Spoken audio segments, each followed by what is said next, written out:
কি এমন বিশেষ আমল আছে তোমার, আমার একটু বলো, আমি ওই আমল করে জান্নাতি হতে চাই। আল্লাহু আকবার। এবার আনসারী সাহাবী মুখ খুললেন, উনি বললেন, ও ভাই আব্দুল্লাহ ইবনে আমর ইবনে আস, এমন কোন বিশেষ আমল আমার নাই। হালাল পন্থায় রুজি করি, ব্যবসা করি, নামাজের সময় নামাজ পড়ি, রাতে এসে ঘুমিয়ে যাই, ফজরের আগ দিয়ে উঠে তাহাজ্জুদ করি, সময় মতো জিকির আজকার করি, কোরআন তেলাওয়াত করি, কিছু দান সদকা করি। সবাই যা করে আমিও তাই করি, স্পেশাল কোনো আমল আমার জীবনে নাই। তবে আব্দুল্লাহ ইবনে আমর ইবনে আস, শুনে রাখো, একটা কাজ আমি প্রতি রাতে করি, হয়তো বা এই কারণেও বিশ্বনবী আমার ব্যাপারে এমন ঘোষণা দিতে পারে।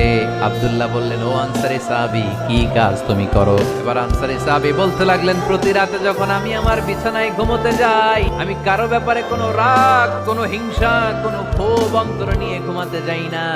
ওই দিন যার সাথে যা হয়েছে সবাইরে মাফ করে দিয়ে মিটমাট করে একটা প্রশান্ত অন্তর নিয়ে